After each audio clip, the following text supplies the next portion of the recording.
Salut Guillaume Mars, c'est moi le pro du club en direct de Buffalo. Aujourd'hui les Bills reçoivent les Patriots de Nouvelle-Angleterre et si jamais tu as jamais vu à quoi ça ressemble un tailgate party ou un avant-match de la NFL, voici un plan de vue.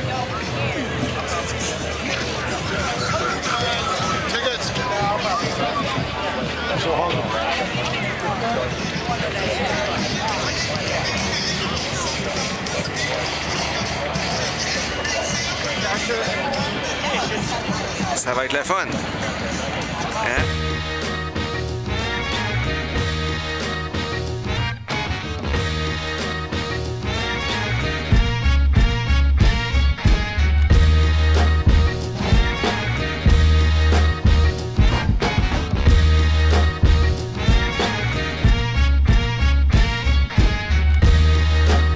Salut, je m'appelle Guillaume Mars, c'est moi le pro du club et je te souhaite la bienvenue à cet épisode du 15 octobre 2014. Cette semaine, la victoire surprenante des Cowboys sur les Seahawks, les prédictions de la 7e semaine et aussi je vous présente le Jesus Clipboard. Également, un petit commentaire sur un autre de mes préférés, Jerry Jones. Wow! Les Cowboys ont vaincu les Seahawks 30-23 à Seattle! On pourrait penser que les Seahawks sont rendus mauvais ou que les Cowboys sont très bons, mais la vérité, elle se trouve entre les deux. Commençons par les Seahawks, plus particulièrement à l'attaque. Rappelez-vous, l'été dernier, le porteur de ballon Marshawn Lynch a fait une grève de 8 jours qui s'est terminée par une augmentation de salaire au début du camp d'entraînement. Pourquoi je vous parle de ça? C'est parce qu'à partir de ce moment-là, les Seahawks ont dû penser à la vie sans Marshawn Lynch. Et qu'est-ce que ça veut dire, la vie sans Marshawn Lynch? Ça veut dire une plus grande utilisation du bras de Russell Wilson, moins de courses et plus de passes. C'est une recette qui ne semble pas avoir bien servi aux Seahawks lors de leurs 2 défaites cette saison. Lors de ces 2 matchs-là, le porteur de ballon Marshawn Lynch a eu 16 portées au total, ce qui est l'équivalent de 8 portées par match. Alors que lors de ses 42 matchs précédents, il y avait une moyenne d'environ 20 portées par match. Moins de courses, ça veut dire également moins de play action pass. Et on peut pas dire que le corps des receveurs des Seahawks de Seattle soit l'un des meilleurs ou même l'un des bons de la Ligue nationale de football. Moins de courses, ça veut finalement dire qu'ils ne gagneront pas le temps de possession. S'ils gagnent pas le temps de possession, ça veut dire que si l'autre équipe, elle court, l'autre équipe va avoir beaucoup plus de jeux offensifs dans un match et c'est souvent avec l'offensive qu'on marque des points dans la NFL. Lors du dernier match, les Cowboys ont gagné le temps de possession. 38 minutes pour les Cowboys, seulement 22 pour les Seahawks. Donc un total de 70 jeux offensifs pour les Cowboys, tandis que Seattle a dû se contenter d'environ un peu moins que 50. Maintenant, how about them Cowboys? Ça faisait longtemps qu'on ne l'avait pas entendu. La recette des Cowboys, elle est très simple.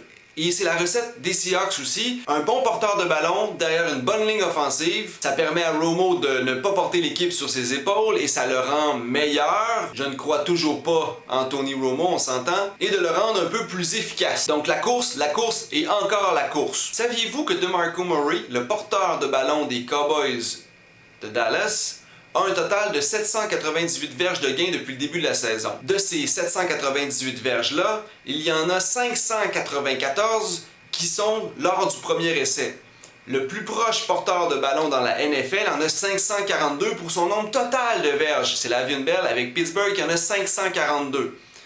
Donc, ce que ça veut dire, c'est que souvent, lorsqu'on a un premier essai avec beaucoup de verges gagnées par le porteur de ballon, ça veut dire qu'on se retrouve avec un 2e et 4, 2e et 5, 2e et court, donc ça devient un match qui devient beaucoup plus gérable pour notre ami Tony Romo, en qui on n'a pas confiance. Les matchs de la 7e semaine. Ce jeudi, les Jets, qui sont 1 victoire et 5 défaites, affrontent les Pats, 4 victoires et 2 défaites. Les Pats devraient l'emporter relativement facilement, eux qui sont sur une lancée depuis leur victoire contre Cincinnati il y a 2 semaines. Dimanche, 13h, les Bengals affrontent les Colts. Andrew Luck est un bon corps arrière, Andy Dalton est roux. Les Colts devraient l'emporter. Dimanche, 16h, un match entre les Giants et les Cowboys, justement. Ça vous tente pas de voir les Cowboys? Moi, j'ai plutôt envie de les regarder, même si les Giants sont pas très bons. Dimanche, affrontement entre les Niners et les Broncos. Les Niners sont moins pourris que je pensais. Ça devrait être un bon duel défensif que les Broncos devraient remporter. N'oubliez pas, nous sommes en saison régulière. Lundi soir, match sans intérêt s'il en est un entre les Texans et les Steelers de Pittsburgh. Les Steelers devraient l'emporter parce qu'on est au Monday Night et j'ai confiance que Ben Roethlisberger devrait gagner ce match puisqu'il est sous les projecteurs de la télévision nationale. En vrac, quel début de saison surprenant. En fait, on n'est plus rendu au début de saison, on approche de la mi-saison. Mais si je vous avais dit au début de la saison que les Chargers, à 5 victoires et 1 défaite, seraient la meilleure équipe de la conférence américaine. Que dans la conférence nationale, les Cowboys auraient 5 victoires et une défaite et seraient une des meilleures équipes. Et que finalement, dans la conférence nationale, dans la division Ouest, que ce serait ni les Niners, ni les Seahawks qui seraient en tête, mais bien les Cardinals à 4 victoires et une défaite. M'auriez-vous cru? Moi, je me serais pas cru moi-même. Une nulle! 37-37 entre les Bengals et les Panthers. C'est tellement surprenant que même les joueurs eux-mêmes sont surpris d'apprendre que ça existe, les nuls dans la NFL. Ça existe-tu une nulle? T'as-tu une nulle, ça? Je sais pas, man. T'as-tu une nulle? Ah ouais, les nuls, ça existe. Maintenant, je vais vous parler de Charlie Whitehurst, ce carrière qui avait été repêché par les Chargers de San Diego pour être le second de Philip Rivers. On remarque son talent pendant les matchs pré-saison et finalement, les Seahawks décident de le signer pour qu'il devienne leur partant. Ça ne fonctionne pas bien, on le rééchange avec les Chargers pour qu'il soit encore le second de Philip Rivers. L'été dernier, son contrat vient à échéance et ainsi les Titans du Tennessee le signent pour qu'il devienne également le second au corps arrière des Titans du Tennessee. Ça fait tellement longtemps que Charlie Whitehurst est sur les lignes de côté qu'on le surnomme maintenant le Jesus Clipboard. Moi je connais pas Jésus, mais je trouve qu'il ressemble un peu quand même. En terminant, je vais vous parler d'un autre de mes préférés, Jerry Jones. Jerry Jones est le propriétaire des Cowboys de Dallas. Jerry Jones aurait déclaré après la victoire des Cowboys sur les Seahawks: mon équipe peut gagner contre n'importe qui. Mon équipe pourrait même remporter le Super Bowl. Jerry... C'est n'importe quoi, là. Quand même, prends tes petites pilules, là. Ça va bien se passer. OK? C'est tout pour cet épisode. Si tu as des commentaires, des questions, des suggestions, je t'invite à me les faire parvenir à l'adresse qui est indiquée au bas de l'écran. Cet épisode est disponible sur YouTube et comme d'habitude, je t'invite à me suivre les jours de match sur Twitter.